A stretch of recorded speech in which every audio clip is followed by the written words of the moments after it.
Hi friends, எல்லோரும் எப்படி இருக்கீங்க? நல்லா இருக்கீங்கன்னு நினைக்கிறேன். ஸோ எல்லாேருக்கும் ஹாப்பி பொங்கல். ஸோ நாங்கள் இன்றைக்கி தை 1 அன்றைக்கி நாங்கள் என்ன பிளான் பண்ணியிருந்தோம்னா, சரி திருத்தணி போகலான்னு பண்ணோம். ஸோ அதுக்கு வந்து இங்கேருந்து ஆட்டோவில் போயிட்டு சென்ட்ரல்லேருந்து திருத்தணி லோக்கல் ட்ரெயின் இருக்குதுன்னா அது போகலான்னு பார்த்தோம்.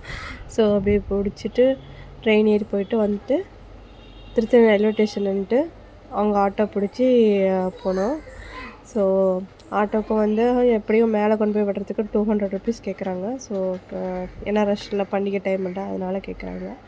ஸோ எப்படியும் 200 கொடுத்துட்டு நாங்கள் போனோம். ஆக்சுவலாக போகிற வழியில ரொம்ப கூட்டமாக தான் இருந்தது. தை 1ன்னா சொல்லவா வேணும். சரி ஜனங்க எல்லா முருகன் கோயில்லையும் கூட்டமாக இருந்தது. ஸோ நாங்கள் போயிட்டு மேலே ஏறிட்டு பாருங்கள், போகிற வழியே ராஜகோபுரமெல்லாம் தெரியாது. ஸோ போயிட்டு நான் நினச்சேன் சரி காலையில் போகலான்னு தான் பிளான் பண்ணியிருந்தோம். காலையில் ரொம்ப கூட்டமாக இருக்கும், குழந்தைங்கள கூட்டிகிட்டு போகிறது ரொம்ப கஷ்டம்னு சொல்லிட்டு மதியானம் ஒரு 12 மணிக்கு மேலே தான் நான் போனேன். 12 மணிக்கு போயிட்டு அது மும்பை எக்ஸ்பிரஸ் இருக்குது பார்த்தீங்களா, அதில் லோக்கல் ரைடு தான் அந்த இதில் தான் ஏறி போனேன். லேடிஸ் கம்பார்ட்மெண்ட்டில் ஏறிட்டு போயிட்டு அதில் பார்த்தேன். ஸோ கோயிலில் பாருங்கள் ரொம்பவே கூட்டமாக இருந்தது. 100 ரூபா தரிசனம் இதிலே அதுவே ரொம்ப கூட்டம் இருந்தது.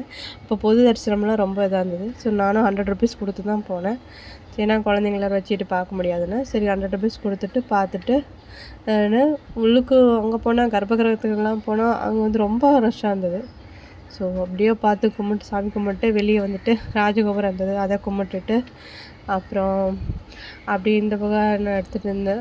ஜனங்க ரொம்பவே கூட்டம். அப்புறம் நான் வந்ததுக்கப்புறம் இப்போ 4 o'clock பக்கம் இன்னும் ரொம்ப கூட்டம் வந்தது. அபிஷேகம் நடக்கும்னு சொல்லிட்டு அவங்களே அனௌன்ஸ் பண்ண ஆரம்பிச்சிட்டாங்க. 1 ஹவருக்கு மேலே ஆகும் தரிசனம், அது இல்லாமல் ரொம்ப ரஷ்ஷாகவும் இருக்குதுன்னு சொல்லியே அனௌன்ஸ் பண்ணாங்க. அப்புறம் வந்துட்டு விளக்கெல்லாம் போட்டுட்டு இந்த பக்கம் அப்படியே வீடியோ எடுக்கிறதுக்காக அப்படியே பார்த்துட்டு இருந்தேன்.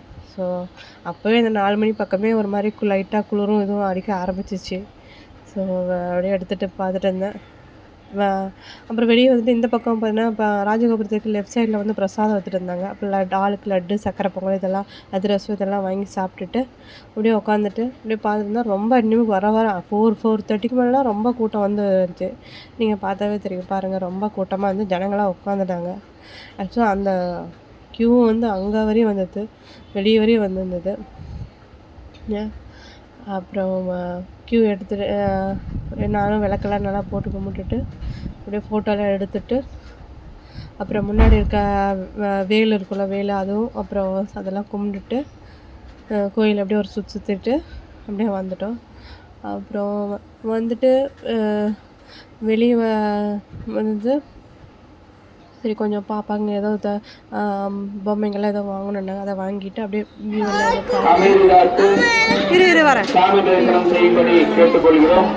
வர வழியில் பார்த்தா என் பொண்ணு ஏதோ குட்டி நாய் ஒன்று ஆசைப்பட்டு இருந்தாங்க.